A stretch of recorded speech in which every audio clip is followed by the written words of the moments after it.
Alors maintenant, on passe à l'application 2.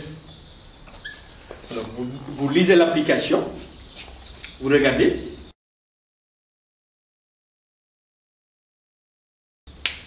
Et pour complément, la masse de l'électron, je rappelle, hein, masse de l'électron, vous allez prendre 9,1 10 puissance moins 31 kg. Et vous allez prendre G égale aussi 10 newton kilogramme moins 1.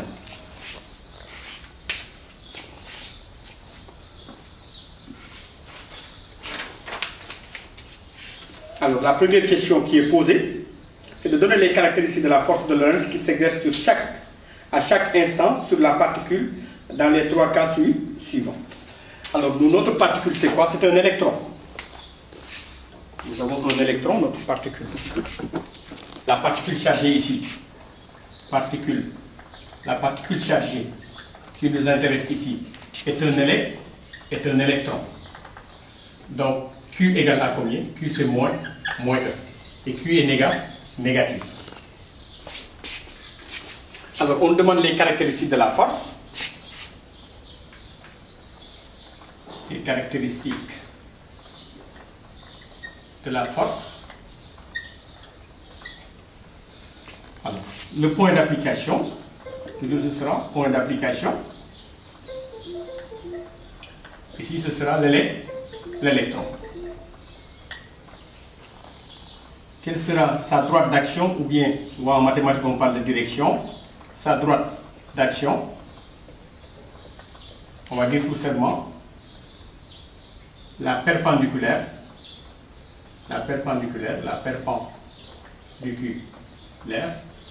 bon, je rappelle F égale A, c'est Q, V, vectoriel, B.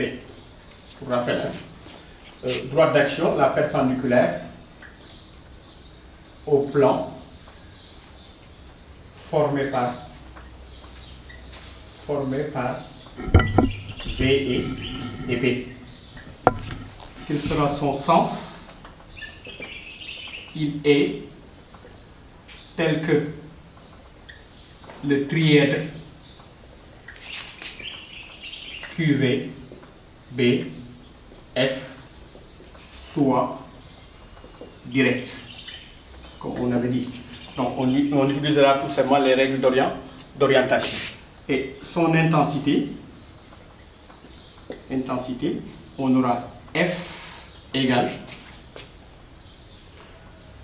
valeur absolue de Q, V, B, sinus de l'angle alpha. Tout en sachant que alpha c'est l'angle entre V et B. Donc ça va nous faire combien? C'est E, V, B, sinus de l'angle alpha, que je prends en valeur absolue. Bon, on sait que valeur absolue de Q, ça fait E. Alors, on passe aux applications numériques. Alors, on prend le premier cas. Le premier cas, nous avions tout simplement la vitesse qui est parallèle à B. Donc, sinus alpha égale à combien? Sinus alpha égale à 0. Donc, F égale à 0. Donc, dans la première situation, tout simplement, la force magnétique est nulle. Donc, on ne peut pas parler de caractéristiques, de points d'application, de direction, parce qu'il n'y a pas de force magnétique. Et je rappelle que pour avoir une force magnétique, F égale Q, V, vectoriel, B, il faut que le corps qu'on étudie, tout simplement, notre système soit chargé. Il faut que tout simplement, notre système ait une vitesse et que notre système soit soumis à un champ magnétique.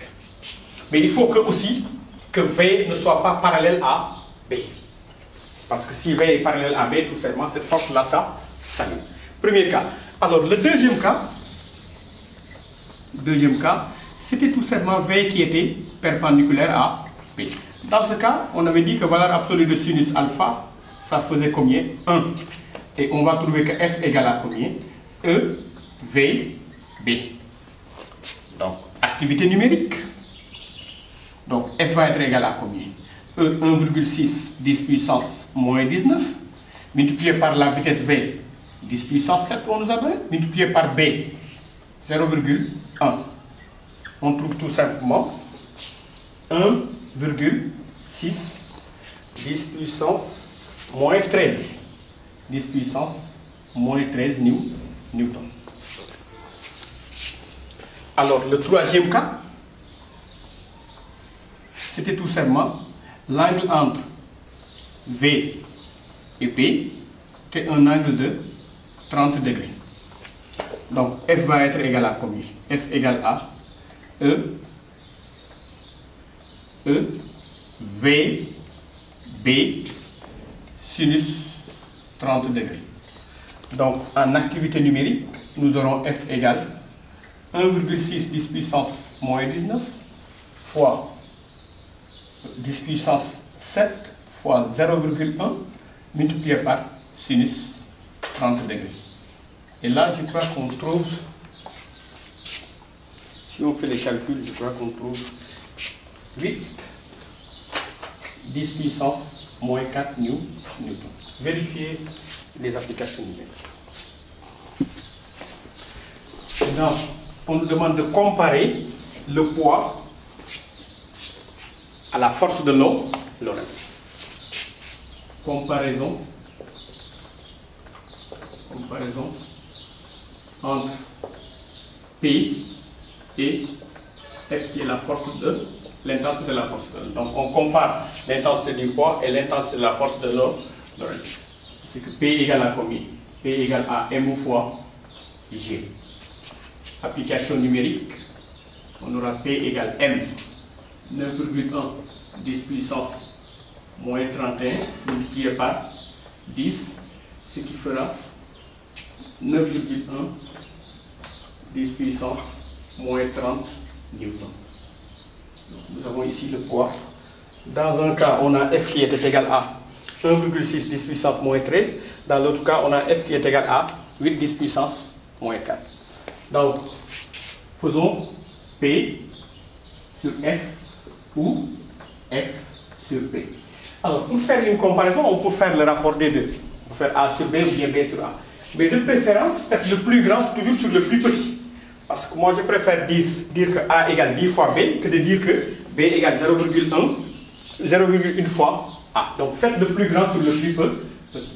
Donc, nous optons de faire, comme F est supérieur à P, faisons F sur P égale à combien? Prenons par exemple cette situation-là. On aura 8 10 puissance moins 14 hein, ici.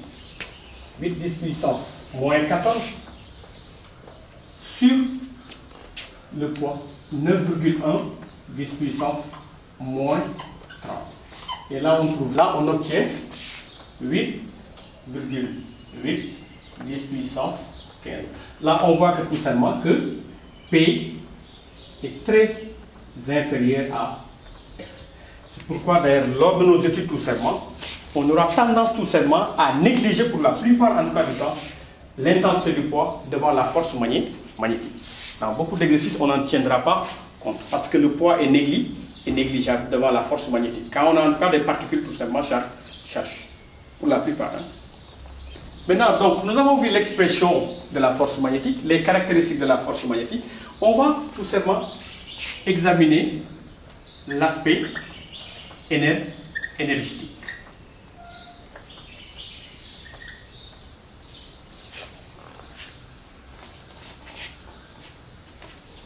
Aspect énergétique. Alors, pour rappel, on avait dit que F égale QV vectoriel. F égale QV vectoriel B.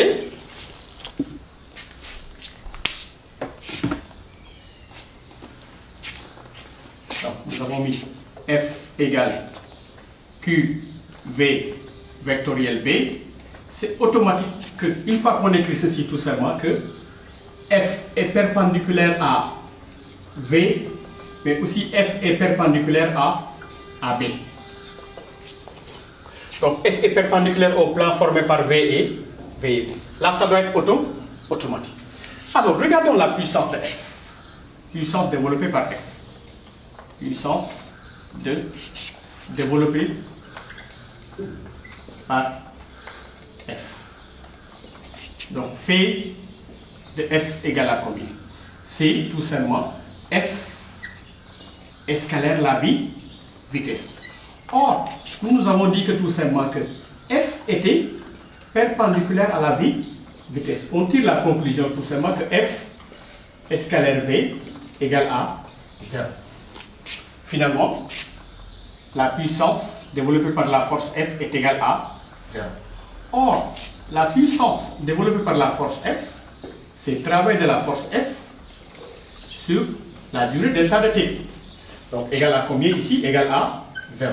Donc, on peut dire que tout simplement, le travail de la force F est égal à 0. Alors, si on revient à la variation de l'énergie cinétique, le théorème de l'énergie cinétique, il nous dit quoi? La variation de l'énergie cinétique, c'est égal à somme des travaux de toutes les forces extérieures. Alors, ici, si nous considérons qu'on a comme force extérieure que la force magnétique, donc nous aurons delta de EC égale travail de la force F, qui est égal à combien? Qui est égal à 0. Donc, finalement, nous aurons EC final moins EC initial égale à 0. Donc, on tire EC final égale EC initial. Ce qui nous donne tout simplement que 1 demi de m V final au carré égale 1 demi de m vitesse initiale au carré. Donc là, ça veut dire que la vitesse finale est égale à la vitesse initiale. Quels que soient les points que nous prenons, la vitesse qu'on a en A est égale à la vitesse en B est égale à la vitesse en C. Donc là, on peut dire que la vitesse V est égale à une constante. Et ça nous permet de dire tout simplement que le mouvement est un mouvement qui est uniforme. Mouvement uniforme. Donc le mouvement d'une particule chargée dans un champ magnétique uniforme est un mouvement qui est uniforme. La vitesse, donc le champ magnétique ne modifie pas la valeur de la vitesse.